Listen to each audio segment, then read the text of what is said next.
fuel up their beautiful ships and they'll leave and they'll take care of themselves. There's no reason for us to do it. We hit them hard. We got rid of a lot of the radicalized lunatics along the strait.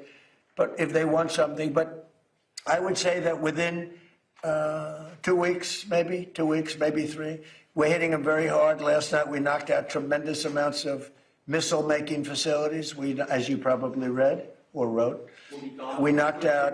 Excuse me? Pardon me for interrupting. The U.S. will be gone or done with the war in 2 I or 3 think we're weeks? 2 or 3 weeks. Not 3 weeks. If it is We'll 3 leave weeks, because then it there's would no be reason for us possible to do this. that. Look, problem with the strait, a guy can take a mine, drop it in the water, and say, oh, it's unsafe.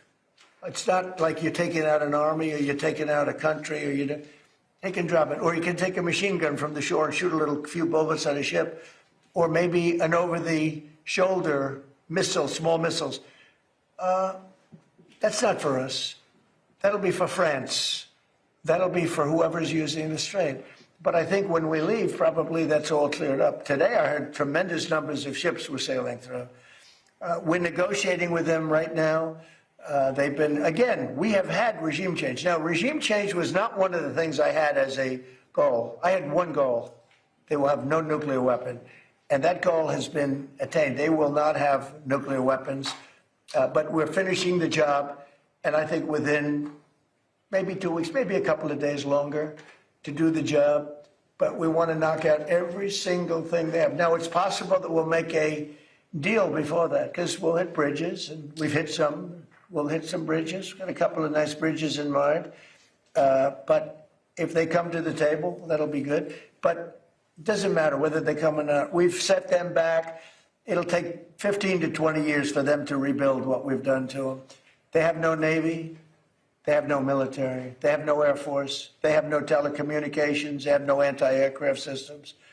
They have no leaders. You know, their leaders are all gone. That's why we have regime change. We have nice new leaders. Peter? Thanks, President Trump. You talked about how the ballroom needs to have a drone-proof roof. Right. There have been drone swarms flying over sensitive military installations in the U.S. over the last couple of weeks. Yeah. The reports are they don't look commercial and they can't be jammed. Is this another country's military? I don't think so. We have a great system of, do you notice that over the last 4 or 5 days you haven't seen very many drone hits, right? We have some unbelievable anti-drone weaponry that's incredible. But you want to have, like, for instance, the ballroom. We have a very powerful very steel roof with other things in it.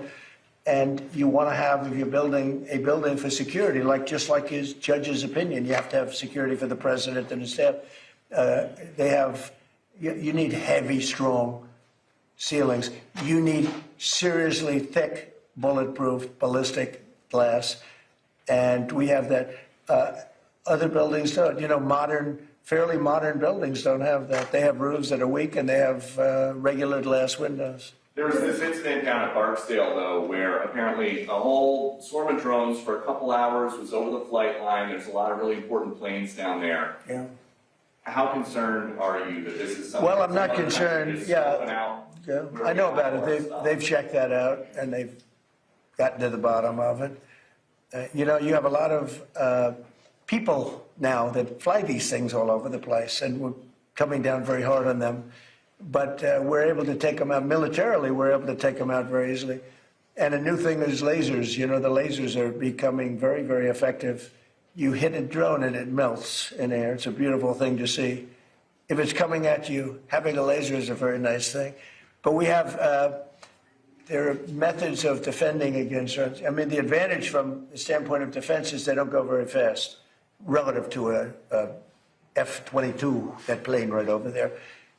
They go very slow. They can be also shot out of the air by, you know, high-quality aircraft, which we have more than anybody ever had. And there was a viral video this week. I don't know if you saw it. Army helicopters hovering near Kid Rock's house in Nashville. Did you see that video? I didn't see it, no, but I'm sure they had a good time. Well, so the Army just said the crews of these helicopters have been suspended. What do you think of that? Well, it depends. Are they, well, they probably shouldn't have been doing it. Yes, you're not supposed to be playing games, right? But I'd take a look at it.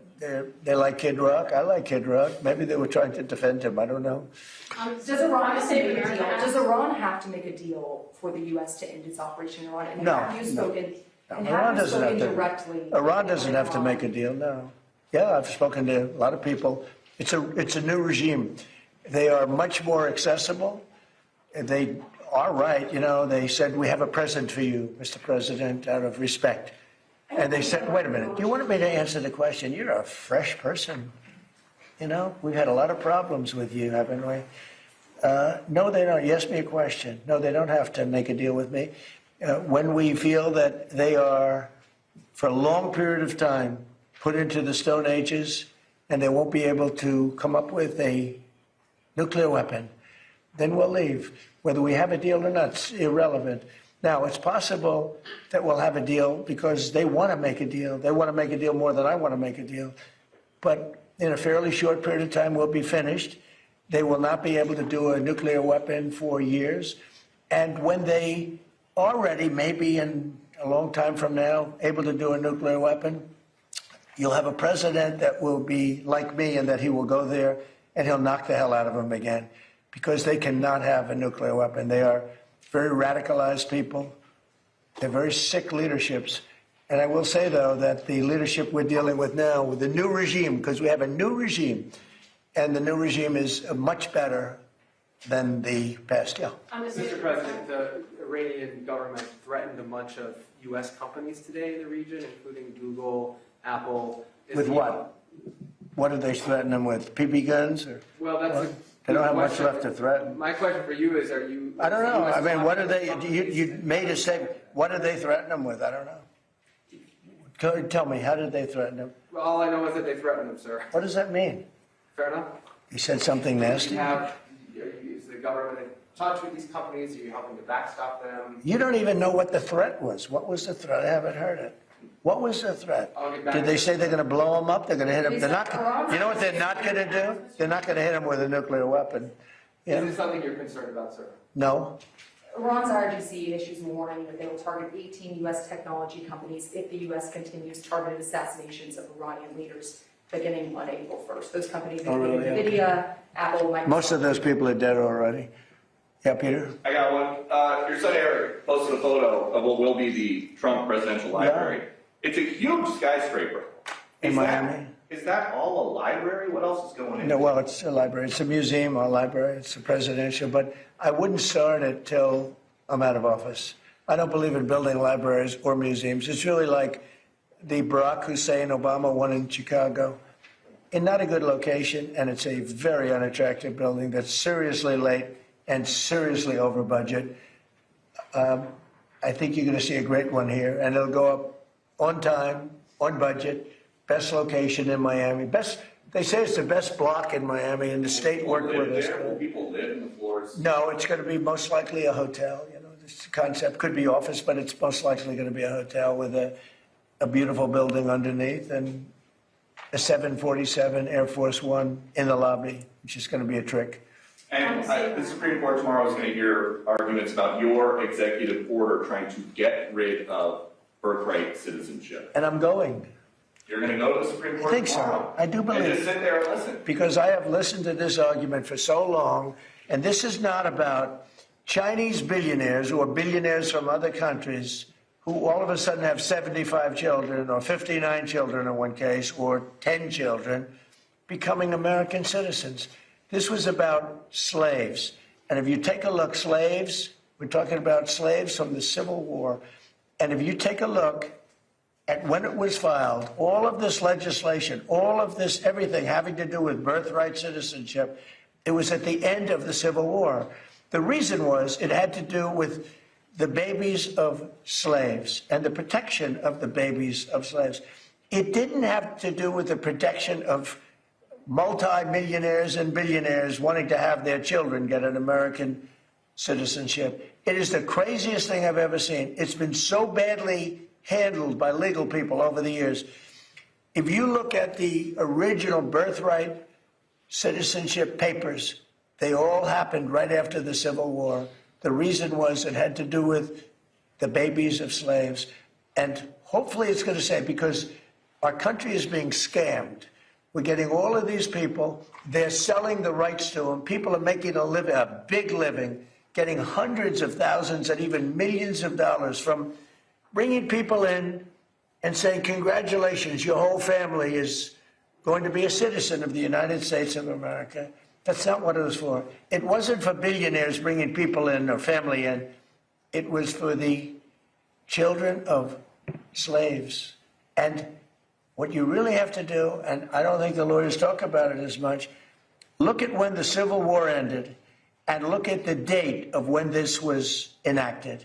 Okay. Have you ever been to the Supreme Court before? Is this going to be the first time going to the Supreme Court? No, I went once before, the opening of the Supreme Court in the last administration. And which justices will you be listening for most closely? I love a few of them. I don't like some others.